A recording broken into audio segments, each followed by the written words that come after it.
আসসালামু আলাইকুম। আমি শোয়েব আহমেদ, ফিজিওথেরাপিস্ট। কাজ করছি ইংল্যান্ডের রেজিস্টার ফিজিওথেরাপিস্ট হিসেবে। আজকে কথা বলবো যাদের পেশাবের রাস্তায় জ্বালা পোড়া হয়, তলপেট ভারী ভারী হয়ে থাকে, ফোঁটায় ফোঁটায় পেশাব বের হয়, এই সমস্যা থেকে আপনারা কিভাবে পরিত্রাণ পেতে পারেন এরকম 5টি উপদেশ বা 5টি টিপস দেব।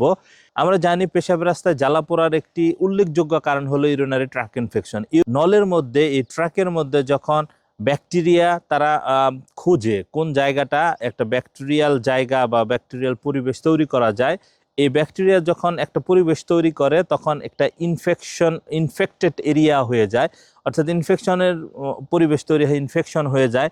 এই ইউরিনারি ট্র্যাক ইনফেকশনের এই পরিবেশটা দূরীকরণের জন্য আমরা যদি প্রচুর পরিমাণে পানি খাই, তাহলে এই ইউরিনারি ট্র্যাকটা, এই পানির মাধ্যমে যে একটা ফ্লো তৈরি হবে, সেখানে আপনার ব্যাকটেরিয়া কমে যাবে বা ব্যাকটেরিয়া চলে যাবে পেশাবের মাধ্যমে। এই পরিবেশটা আমরা নর্মাল করতে পারি আমরা পর্যাপ্ত পরিমাণ পানি পান করার মাধ্যমে। দ্বিতীয় নম্বর হলো, আমরা জানি যে ইউরিনারি ট্র্যাক ইনফেকশন হইলে যখন আপনার পেশাব আসবে তখন আপনার বারবার পেশাব আসতে পারে। এই বারবার পেশাবে হয়তো অনেকে বিরক্ত হন, আপনি সব পরিবেশে আপনি দ্রুত পেশাব করতে পারেন না। বিশেষ করে নারীরা বা মেয়েরা এই কাজটা বেশি করে, তারা খুব বেশি চেপে রাখে, কারণ তারা সব পরিবেশে তাদের জন্য সুইটেবল হয় না। তাদের ক্ষেত্রে ইউরিনারি ট্র্যাক ইনফেকশনের সম্ভাবনাও বেশি থাকে। সেক্ষেত্রে মনে রাখতে হবে, যখন আপনার ইউরিনারি ট্র্যাক ইনফেকশন হবে, আপনি যদি আপনার পেশাব ধরে রাখেন, মনে রাখতে হবে সেই ধরে রাখার 15 থেকে 20 মিনিট যদি আপনি ধরে রাখেন, আপনার যে ব্যাকটেরিয়া ছিল, এই ব্যাকটেরিয়া আপনার গ্রোথ বা এর ব্যাকটেরিয়াল যে সংখ্যা, এটি দ্বিগুণ হয়ে যাবে, অর্থাৎ এই সমস্যা অনেক বেশি পরিমাণে বেড়ে যাবে, স্প্রেড হবে। সুতরাং আপনার যখন পেশাব আসবে দ্রুত আপনার পেশাব করার ট্রাই করতে হবে।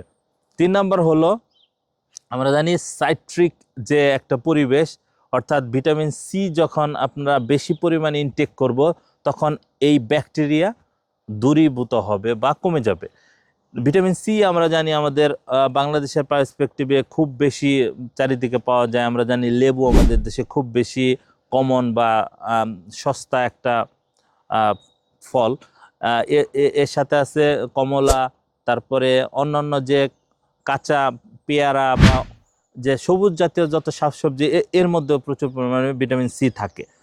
এর সাথে 4 নম্বর হলো, আমরা প্রোবায়োটিক জাতীয় খাবার খেতে পারি। প্রোবায়োটিক জাতীয় খাবারের মধ্যে আমরা জানি আমাদের শরীরে 2 ধরনের ব্যাকটেরিয়া থাকে, একটি হলো ব্যাড ব্যাকটেরিয়া, একটা গুড ব্যাকটেরিয়া। এই গুড ব্যাকটেরিয়া যদি আমাদের শরীরে কমে যায়, তাহলে স্বাভাবিকতই আমাদের দেহে ব্যাড ব্যাকটেরিয়ার পরিমাণ বেড়ে যাবে, অর্থাৎ ইমব্যালেন্স হয়ে যাবে। তখন আর আমরা সুস্থ থাকবো না, খুব দ্রুত পর্যায়ে আমাদের ইমিউনিটি কমে যাবে, আমরা খুব দ্রুত অসুস্থ হয়ে যাব। অর্থাৎ এই প্রোবায়োটিকের মাধ্যমে আমরা এই পেশাবের জ্বালা পোড়া থেকে আমরা পরিত্রাণ পেতে পারি। প্রোবায়োটিক খাবারগুলোর মধ্যে আছে, আমরা দই খেতে পারি, দইয়ের মধ্যে প্রচুর পরিমাণে প্রোবায়োটিক আছে, চিজ, তারপরে পনির, এরকম জাতীয় খাবার, দুধ থেকে যেগুলো হয়, এই খাবারগুলোর মধ্যে ভালো ব্যাকটেরিয়া পাওয়া যায়, যেগুলোকে বলা হয় প্রোবায়োটিক খাবার। এই খাবারগুলোর মাধ্যমে আমরা কমিয়ে দিতে পারি।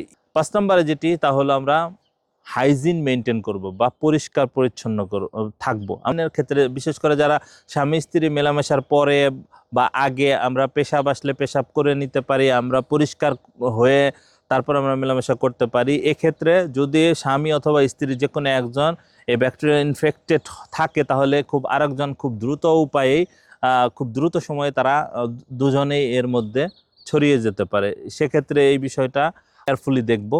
আশা করি আমাদের এই ভিডিওর মাধ্যমে আপনারা উপকৃত হয়েছেন। এইরকম ভিডিও পেতে আমাদের চ্যানেলকে লাইক, কমেন্ট, সাবস্ক্রাইব করে আমাদের সাথে থাকতে পারেন। আপনাদের এরকম জিজ্ঞাসা থাকলে আপনারা কমেন্ট সেকশনে আপনাদের প্রশ্ন করতে পারেন। আপনার প্রশ্নের আলোকে আমরা ভিডিও বানানোর চেষ্টা করব, উত্তর দেওয়ার চেষ্টা করব। ধন্যবাদ সবাইকে। আসসালামু আলাইকুম।